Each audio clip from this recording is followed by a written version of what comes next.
बिहार में हाहाकार मचा हुआ है और सरकार सो रही है। मुख्यमंत्री जी का नियंत्रण अब बिहार के सरकारी संस्थानों में नहीं बचा है। सत्ता पक्ष के विधायक चेतन आनंद के साथ पटना एम्स में मारपीट होती है। उनकी पत्नी के द्वारा आरोप लगाया जाता है कि उनका चैन छीनने की कोशिश की गई। डॉक्टर ये आरोप लगाते हैं कि उनको पिस्तौल से मारा गया है। पटना एम्स के डॉक्टर हड़ताल पे चले जाते हैं, स्ट्राइक करते हैं, पूरा व्यवस्था चरमरा जाता है, त्राही त्राही मच जाती है। चारों तरफ पेशेंट लोगों को दिक्कत होने लगता है और कारण क्या होता है कि विधायक चेतन आनंद आरोप लगाते हैं कि उनके पेशेंट को सही से एम्स में नहीं देखा जा रहा होता है। बात है केवल डॉक्टर और विधायक के बीच की नहीं, बल्कि अब बात यहाँ पहुँच गई है कि बताइए, एक विधायक के साथ जब पटना एम्स में ऐसे हो जा रहा है, या दूसरे नज़र से देखें तो विधायक जी डॉक्टरों के साथ ऐसा करने लगे तो फिर आम लोगों का क्या होगा। आप समझ सकते हैं, विधायक के चुने हुए प्रतिनिधि होते हैं। विधायकों की कद होती है, वो डीएम और एसपी के साथ बैठकर बात करते हैं, मीटिंग करते हैं, कानून व्यवस्था की समीक्षा करते हैं। और विधायकों के साथ ऐसा हो रहा है बिहार में, तो फिर आम लोगों के साथ क्या होगा। आम लोगों को तो डॉक्टर के जो गार्ड है वो तो कचूमर निकाल देंगे मार मार कर। इतना ही नहीं, इससे पहले मनीष कश्यप जो भाजपा का नेता हुआ करते थे, दूसरे राज्यों में जाके प्रचार करते थे भारतीय जनता पार्टी का, भाजपा सत्ता में है। मनीष कश्यप के साथ भी पीएमसीएच में यही हुआ था। डॉक्टरों ने उनको बंधक बनाया था, उनके साथ मारपीट की घटना हुई थी। बाद में बेचारे मनीष कश्यप भाजपा और जदयू को छोड़ करके जनसुराज का हाथ थाम लिए। चेतन आनंद भी क्या करते हैं देखने लायक होगी। लेकिन चेतन आनंद के साथ परेशानी है कि चेतन आनंद की जो माँ है लवली आनंद जी, वो शिवहर से सांसद है और वो जदयू कोटे से नीतीश कुमार जी के पार्टी के वो सांसद हैं। और चेतन आनंद अभी अब कह सकते हैं अप्रत्यक्ष रूप से कि अब नीतीश कुमार के पाले में है, तो इन्हीं के विधायक हुए वो। और जिसके घर में सांसद का सीट भी है, विधायक की सीट भी है, उसके साथ यदि ऐसा होता है तो फिर आम लोगों के साथ क्या होगा। अब यहाँ पे दो चीज़ें हैं, या तो सरकार का नियंत्रण ही खत्म हो गया है सरकारी संस्थानों से कि विधायकों के साथ भी मारपीट होने लगी है। दूसरी चीज़, व्यवस्था लाचार हो गई है, किसी के हाथ में कोई नियंत्रण है ही नहीं। डॉक्टर हो या गार्ड पहचान तो जरूर लिए होंगे कि विधायक जी हैं। इतना से भी काम चल सकता था कि चलो भाई मनमानी न करना है, थोड़ा समझा बुझा लिया जाता, पुलिस को बुला लेते हैं आप। लेकिन मारपीट की नौबत तो कम से कम नहीं आती। और ये सीधे सीधे अंतर्राष्ट्रीय मीडिया में फ्लैश कर गया है। न्यूज़ चैनल वाले जितने भी है भारत के, सब अभी इसी तरह से नीतीश कुमार की सरकार के सामने जो कानून व्यवस्था का फेल्योर है उसको दिखा रहे हैं। इसी बीच में पटना से फिर से खबर निकल के आती है कि दो भाई बहन को जिंदा जला दिया जाता है। अभी सारे न्यूज़ चैनल वाले इस पर फोकस कर रहे थे।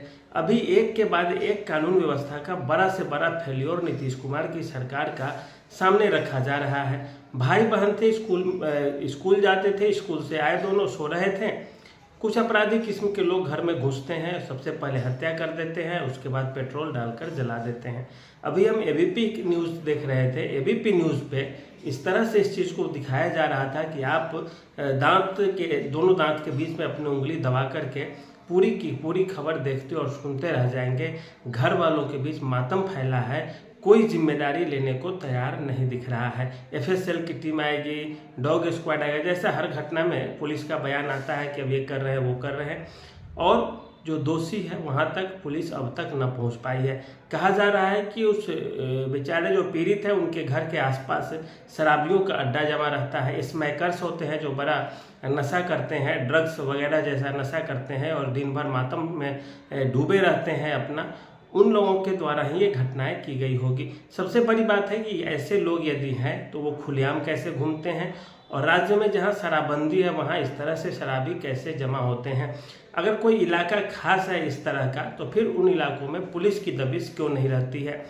लोग स्मैक्स लेके बड़ा नशा का जो कारोबार चल रहा है वो बिहार में फल फूल कैसे रहा है, इस पर प्रश्न उठता है। तेजस्वी यादव ने भी ट्वीट करके इस बात को जनता के सामने रखी है। इस बार चुनाव है बिहार में, और खास करके ऐसे समय में जब विपक्ष बड़ा मजबूत है। तेजस्वी यादव और कांग्रेस गठबंधन बड़े मजबूती से इस बार बिहार में चुनाव लड़ रहे हैं। नीतीश कुमार का जो नेतृत्व है वो अब कमजोर पड़ता जा रहा है, और दिखने भी लगा है कि नीतीश कुमार एक कमजोर चेहरा हो चुके हैं। भाजपा के पास भी कोई ऐसा लीडरशिप नहीं है, कोई नेता नहीं है जो बिहार को संभाल सके। जदयू में नीतीश के बाद तो कोई बचता ही नहीं है। ऐसे में अब बिहार की जो कानून व्यवस्था है वो किसके हाथ में रहेगी, कौन चलाएगा?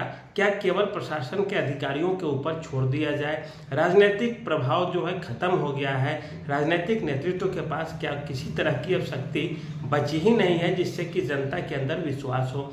आप इसे एक एक करके समझ सकते हैं। कई बड़े कारोबारियों की हत्या होती है पटना में। पटना केवल उदाहरण है, बिहार के सभी जिलों की यही स्थिति है। कभी किसी व्यापारी की हत्या हो जाएगी, कभी किसी ठेकेदार की हत्या हो जाएगी, कभी किसी वकील की हत्या हो जाएगी, कभी किसी मॉल संचालक की हत्या हो जाएगी, कभी गोपाल खेमका जैसे बड़े कारोबारी की हत्या हो जाती है। और हर एंगल में पुलिस का एक ही जवाब आता है, ज़मीन मामला था तो ये मामला था तो वो मामला था। लेकिन ये घटनाएं हो क्यों रही है, अपराधियों में खौफ क्यों नहीं है, इसका जवाब कोई देने को तैयार होता नहीं है। बड़े स्तर पे इनकाउंटर की जरूरत है बिहार में, लेकिन इनकाउंटर हो नहीं पाता है एक भी। उत्तर प्रदेश में कुछ दिन पहले डब्लू यादव की हत्या हुई, वो इनकाउंटर किया गया पुलिस के द्वारा, लेकिन उसमें यूपी पुलिस का योगदान था। बिहार पुलिस भी क्यों नहीं उसी स्तर पर जाके इनकाउंटर करती है अपराधियों का, जिससे कि अपराधियों में खौफ है। बिहार पुलिस के बंदूक से जब गोली चलती है तो अपराधियों के पैर में ही लगती है, उसके सीने, पेट और सिर और हाथ, गर्दन में क्यों नहीं गोली लगती सरकार की बंदूकों से? तो ये भी एक बहुत बड़ा सवाल है कि आपके यहाँ इतने स्तर पे क्राइम बढ़ गए हैं, इतना ज़्यादा घिनौनी किस्म की जो अपराध होती है वो हो रही है बिहार में, लेकिन पुलिस मूकदर्शक बनकर बैठी रह जाती है एफआईआर के भरोसे कि एफआईआर चलेगा, केस मुकदमा होगा। लेकिन जितनी बिहार में हत्याएं होती है उतने लोगों को जो एक सज़ा का प्रावधान बताया जाता है, जैसे आजीवन कारावास, उतने लोगों का नहीं होता है। आप पे अपराध का चार्ज लगेगा, आपके खिलाफ मुकदमा चलेंगे, आप 6 महीना के लिए जेल जाइएगा, साल भर में निकल के आ जाइएगा। राजनीतिक नेतृत्व को परेशान करने की बात राजद के द्वारा कही जा रही है। राजद के विधायक थे रीतलाल यादव, वो जेल चले जाते हैं, उन पर आरोप लगता है लूट, रंगदारी, हत्या का। फिर राजद कहती है कि हमारे नेताओं को परेशान किया जा रहा है। विधायकों की बात की जाए तो अभी राजद के खेमे के ही बरबोले विधायक है भाई वीरेंद्र, वो पंचायत सचिव को धमकी देते हैं कि जूता से मारेंगे। पंचायत सचिव भी कहाँ डरने वाले थे, बात चलने लगी कि SC ST मुकदमा लादा जाए। राजद के खेमे में भी कुछ ऐसे विधायक बैठे हैं जो तेजस्वी को हर बार हर चुनाव में हराने का काम करते हैं निश्चित रूप से, और ये बात सही है। भाई वीरेंद्र जैसे, शक्ति यादव जैसे लोग जो अनाप शनाप बयान दे देते हैं, उससे कहीं ना कहीं तेजस्वी को नुकसान पहुंचता है और उनके छवि को भी धक्का लगता है। तो इन सब चीज़ों से तेजस्वी को भी बचना चाहिए, राजद को भी बचना चाहिए।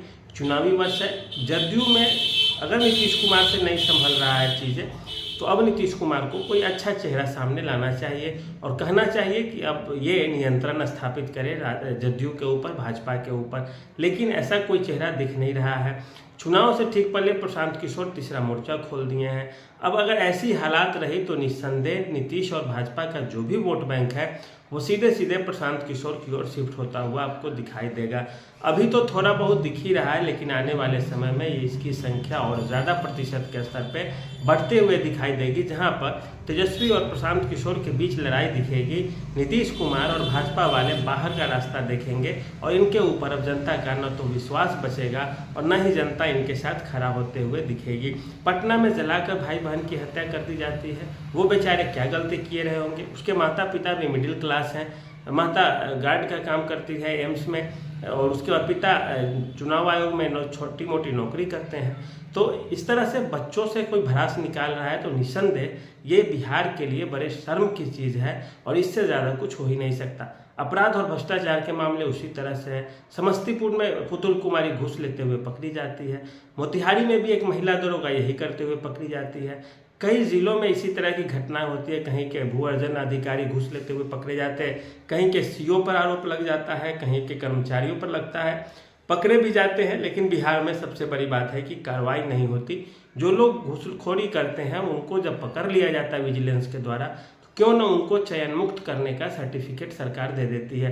क्यों ना सरकार कहती है कि अब आपका सेवा से अब आपको बर्खास्त किया जाता है, आपकी नौकरी यहीं खत्म होती है। लोगों में भय रहेगा नहीं तो फिर वो गलती करेंगे। और सबसे बड़ी बात है कि एक के बाद एक चीज़ें हो रही है, इसका मतलब है कि कानून का राज है ही नहीं, भय खत्म हो गया है लोगों के अंदर से कि हमारे साथ भी कुछ उल्टा सीधा हो सकता है, अच्छा बुरा हो सकता है। डरा धमका कर आप किसी को बहुत दिनों तक नहीं रख सकते हैं। सरकार यदि मजबूत रहेगी, नीतीश कुमार का चेहरा यदि मजबूत होता जैसा पहले हुआ करता था पहले कार्यकाल के दौरान, तो फिर निस्संदेह नीतीश कुमार कि इस वर्ष में चुनावी वर्ष जब चल रहा है, नीतीश कुमार की हालत इस तरह से पतली न होती। खैर अभी समय है जदयू भाजपा कहीं जग जाए, हालांकि अब तो हाथ से तीर धनुष से निकल चुका है, वो कहाँ जाके गिर जाएगा इसकी कोई गारंटी नहीं है। अब आप उसको वापस तो नहीं ही कर सकते, लेकिन अब ये जरूर है कि तेजस्वी और प्रशांत किशोर के पाले में गेंद आ गया है कि वे दोनों इस चीज़ को अब किस तरह से रखते हैं। चिराग पासवान और सम्राट चौधरी को धमकी मिलती है जान से मारने की। ये लोग तो सत्ता में बैठे लोग हैं, बड़े लोग हैं, जब इनको मिल रही है तो आम लोगों की तो आप छोड़ ही दे। इससे होता क्या है कि अपराधियों के हौसले और मजबूत होते चले जाएंगे और सरकार जो है वो कमज़ोर पड़ती चली जाएगी। सीधे सीधे लोग समझेंगे कि जब इसको कर दिया, जब ये कुछ नहीं कर पाया तो और लोग क्या कर पाएंगे, और स्थिति और ज़्यादा भयानक होगी। एक आदमी दूसरे को जब धमकाएगा तो फिर दूसरा भी तीसरे को धमकाएगा और इससे और व्यवस्था जटिल होती चली जाएगी। और जो लालू यादव के समय में जंगल राज के दौर में जो हुआ करता था, चैन बनना रहता था इन सब चीज़ों, वही स्थिति फिर से एक बार बिहार में देखने को मिलेगी। सबसे बड़ी चीज़ है कि ये सुशासन की सरकार है, डबल इंजन वाली सरकार है, और इस सरकार में यदि ऐसे होता है तो जब सिंगल इंजन वाली सरकार होती तब तो स्थिति क्या होती वो तो भगवान ही मालिक है उसके। खैर चुनावी वर्ष है, देखिए अभी क्या क्या होता है, इस पर क्या क्या प्रतिक्रियाएं आएंगी, सारी चीज़ें आपको देखने को मिलेंगी।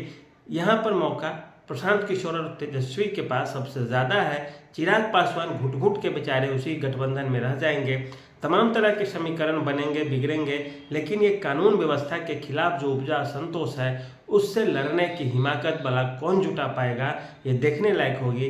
क्या बिहार की जनता एक नए व्यवस्था के स्थापना के लिए वोट करेगी या फिर से वही जातीय समीकरण में उलझ करके नीतीश, भाजपा, राजद और प्रशांत किशोर के जाल के बीच फंसकर रह जाएगी और व्यवस्था ज्यों की त्यों रह जाएगी। तो आने वाले समय में देखिए हो सकता है सत्ता में परिवर्तन के बाद व्यवस्थाएं बदले या जदयू भाजपा के नेताओं, चिराग पासवान जैसे नेताओं के हाथ से ही कुछ बड़े बदलाव देखने को आपको मिले, क्योंकि चुनावी वर्ष है और इस तरह के माहौल रहे तो नीतीश कुमार की हार आपको 125% दिख रही है और नीतीश कुमार के और भाजपा के हाथ से सत्ता अगले 10-15 वर्ष तक के लिए निकल सकती है। तो आज के लिए इतना ही रहने दीजिए। धन्यवाद, नमस्कार।